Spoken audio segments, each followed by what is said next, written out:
miarabantsika indray ary ampifaliana ny fampizarana ny amin'ny ten'Andriamanitra mbola mitio fontsika amin'le loha hevitra hoe fibanjinana an' Jesosy.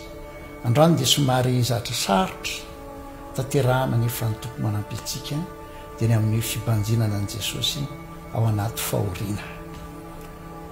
Efa nambarako tany aloha hoe Jesosy tsy nampanantenantsika ho mora foana ny diantsika ety an-tany. Fizy mitsy le nyteny ity amin'izao tontolo izao no ahitanareo fahoriana efa matoky izahay fanary izy izao tontolo izao.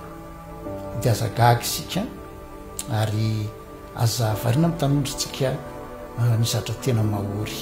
Ny fahoriana nandraindray famoizana ava-malala izany, famoizana namana zany, misy famoizana zavatra sarobidy taminao koa na koa fahalavona misatra maro zay tena miteraka fahoriana ary indraindray koa tsy tena mitovy eo amin'ny olona tsiray avy ny zavatra tena mahory. Misy le tsy fisinana tena mahory azy mafy, misy ny amin'ny zavatra manjony zanany tena mahory azy mafy fa tsy dia olana aminy mihitsy zavatra manjony tenany. Misy eo amin'ny resaka fafambaraka dia tena tsy zakany mihitsy fa aleony indray aza maheno fangirifiriana ao amin'ny vatany ao.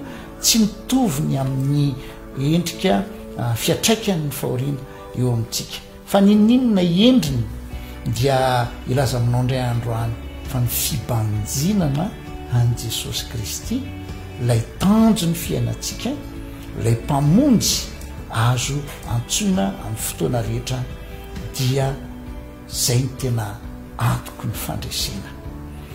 Jesosy dia natetika natsoiny olona hoe mpampianatra ô hitantsika zany eo amin'ny filazantsara. Izy tokoa dia sady mpamonjy atsika fa izy tokoa dia mampianatra ary ny fampianarana faratampony nasehony antsika dia hoe ahoana ny fomba nahazakany le fahoriana teo amin'ny hazo fijaliana.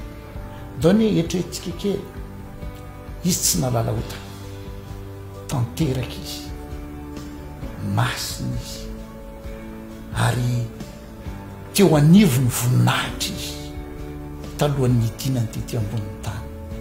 Dia eritreretinao zany hoe olona tanteraka, faratampony, masina, be voninahitra, mendrika, zany ny lasa farahidiny indrindra teo amin'ny hazo fijaliana, ny ainany farafahoriana, voarora, voakapoka, natao tsinitsinina, nolavina, niaritra taminy daholo ary ny tena mafy indrindra dia le famoizany ny ray taminy satria ny ray ny teny mihitsy ao anatin'ny ray mimpimaso nafoizako anao fa na iny ray mimpimaso miaza dia azo lazainy hoe tahaka ny mandrak'izay mihitsy teo anatrehany satria mafy lay izy. Fa zao no ambarany tenin'Andriamanitra milaza ny tsy ambara telon'le izy eo amin'ny Hebreo 1:20.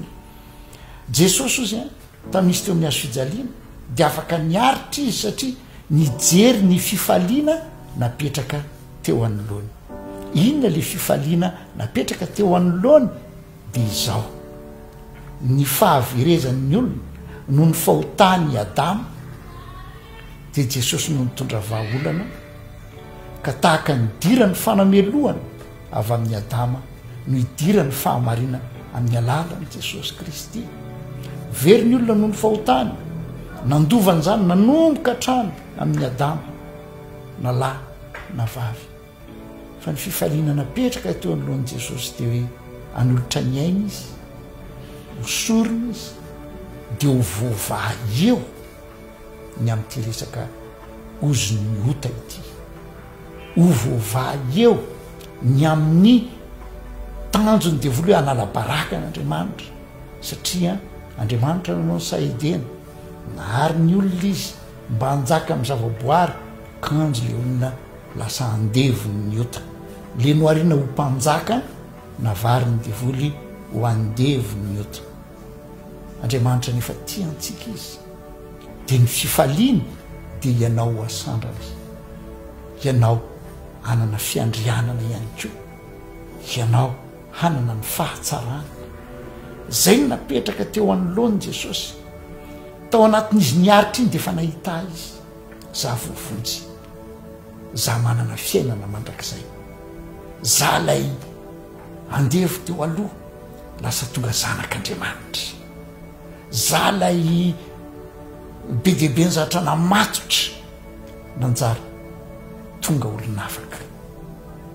Zalay mendrika ny hoany amin'ny elo lasa manana toerana ao an-tranon'ny ray. Zany ny fifaliana napetraka teo anoloan'i Jesosy. Ary fitambaran'ireo olona ho avotany de ambarako aminao inona ny anoarany azy de le fofombady. Manahoana zany fahasambaran'ny olona iandro ny fisehoany le fofombadiny zay ho ampakariny avy eo. De tamin'ny alalan'ny aretany ny azo fijaliana no nanolorany n'le vahaolana de teo de fa mitanjona sady ny tao anatiny. Ny fibanjenana an' Jesosy any ao anaty fahoriana de zao tahaka nyvoalaza teo aloha, aza mifantoka amin'le zava-mahory fa mifantoka kosa amin'le hoe misy hevitr'Andriamanitra zao ary ny heviny ho ahy de fiadanana fa tsy loza. Ny heviny ho ahy dia voninahitra fa tsy fahasimbana. Ny heviny ho ahy dia fandrosoana fa tsy fiemorana. Ny heviny ho ahy dia fananganana. Ny heviny ho ahy dia araka le teniny hoe zao avy mba hananany fiainana sady hananany be dia be. Ao anatin'ny zava-mahory, ao anatin'ny fahoriana dia aza mitanondrika ianao, mitrakay ianao, mbanjiny Jesosy le mahavonjy ianao ao anatin'ny fahorianao io. Mbanjino izy le anomeny vahaolana. Mbanjino izy le nambaran'i Jeremia hoe lehibe amin'ny fisainana ary mahery amin'ny atao. Mbanjino la izy le nyteny hoe zaho tsy andaonao mihitsy na afoy anao akory. Vokatr'izay de tanteraka aminao le tenin'ny Paoly apôstôly hoe ny fahorinay maivana de miasa ho voninahitra mavesatra ho anay. Raha tsy mijery ny hita izahay, ny hita de ny zava-misy, ny hita de le fahoriana, ny tsapa de le fahoriana. Fa nijery anay ho Paoly apôstôly de ny tsy hita.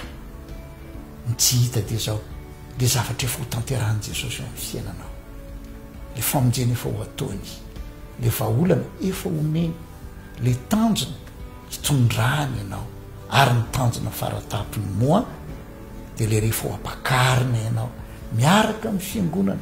De Paoly apôstôly ho any amin'ny tompo mandraka riva isika dia mahirezatra any ianao fa mitantana anao izy, mahaiza mibanjina azy ao anaty fahoriana.